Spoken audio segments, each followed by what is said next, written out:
Well, let's just go back to the Giro, because that was, and it's so funny. You said that you were a sprinter, and you know the story goes that you rode 164k solo time trial as a sprinter. Were you worried about your sprint in that particular stage?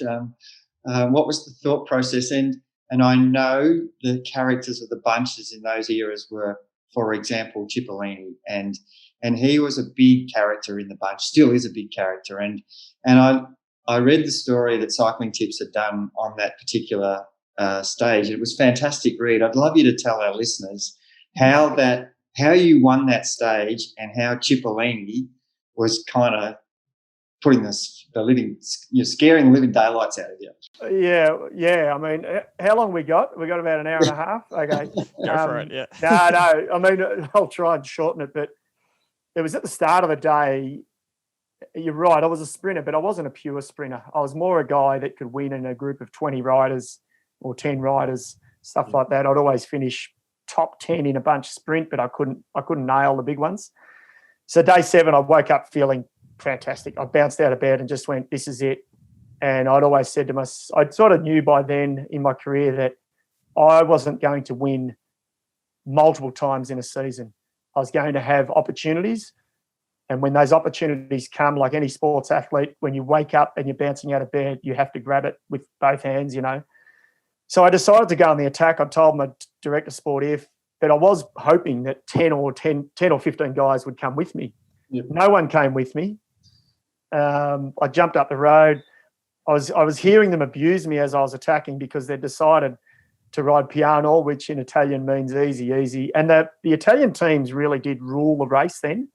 They ruled in terms of, this is when we go easy. Mm. And if you break those rules, you better win or you're going to cop it.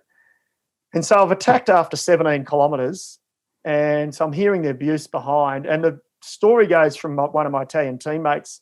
He said, you're jumping up the road, and he said, they're all abusing you. And they've gone, oh, he's off. He's heading off to the butchers. There he goes. He's going to the butchers, because we're racing for a vegetarian team at the time. Yeah. It was a vegetarian-sponsored team. So they're all joking. And you imagine back in 2000, there wasn't a single vegetarian in Italy. Yeah. And so I started going away, and then I sat at about 10 seconds ahead of them for like a kilometre. Like, I didn't go anywhere. And they're like, oh, hang on a minute. He's forgot his wallet. He's coming back to get his wallet because he needs to go to the butchers. So my teammate said, he was just like, oh, my God, this is just a disaster. Oh, we're going to be kicked out of the race. It's crazy. And then, long story short, I went over the next rise, immediately took 30 seconds, went up to a minute, 5 minutes. I think I got a maximum gap of 11 minutes. And then, I had to work pretty hard all the way to the end, because I won by 50 seconds in the end. And it was only with about 800 metres to go that I turned around, and the race director was right behind me with his head out of the sunroof, and he gave me the thumbs up. And that was the only reason I knew I was going to win. Yeah. 2 minutes before that, I was told that the bunch was coming, and I've got to bury the head all the way to the line. So, yeah, that was a memorable day, and still to this day, it's something I feel very lucky. Yeah. Like you guys are asking me about it 21 years later. Still means a lot. Yeah. Yeah. So it's those. Yeah. I feel very fortunate that I can still talk about it. I'd love to hear what they said to you, the Italians, post-race, and Cipollini in particular. Did the respect change, Dave? Was it? Yeah. I mean, absolutely. The next day, so it was 164k solo move. But up to that point, even like even though I say racing was different, what we hadn't seen for quite a few years in pro cycling were solo breaks. As we see now, everything's calculated. The teams were getting a lot smarter about how to race, how to set tempo. So I was sort of out of the box a bit. So it was like the fans loved it. The Italian commentators loved it. So I was sort of flavour of the month.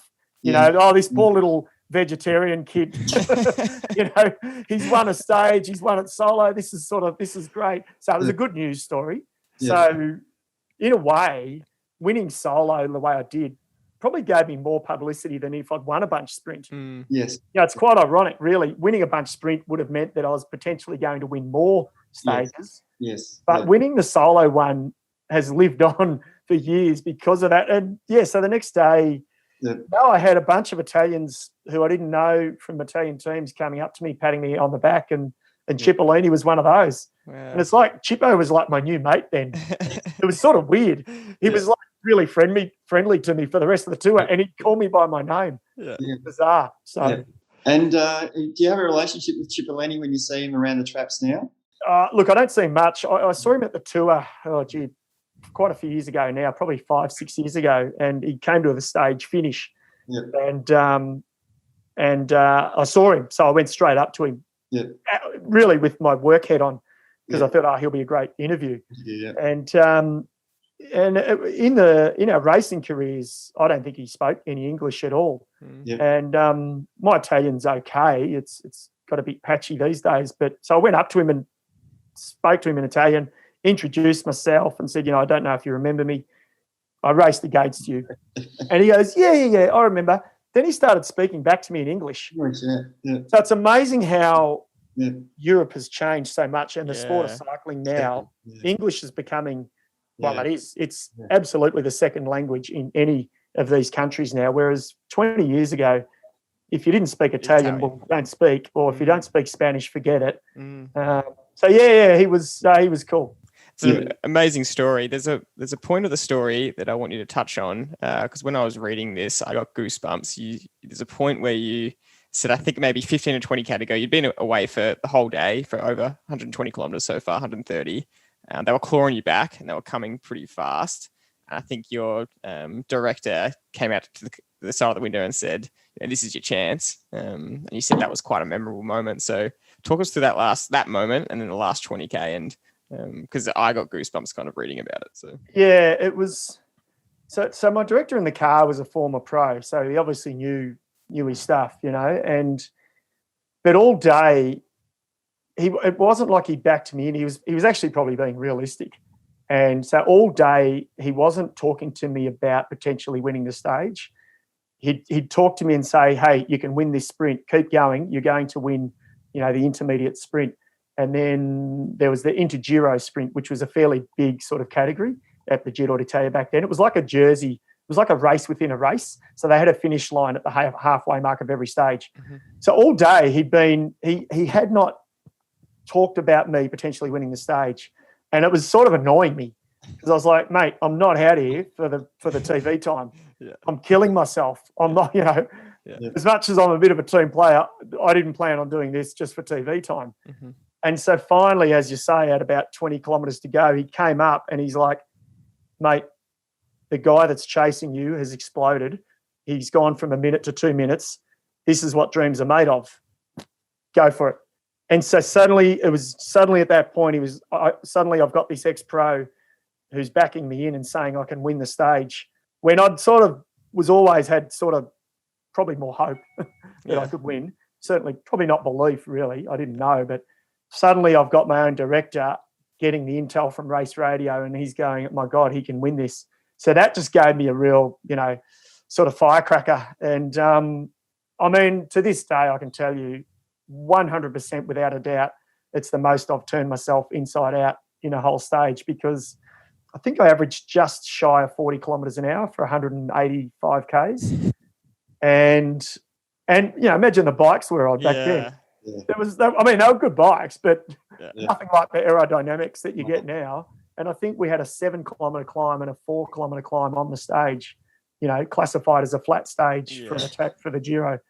So, I finished. I was pretty empty. And if I hadn't have won, I would have been completely devastated. So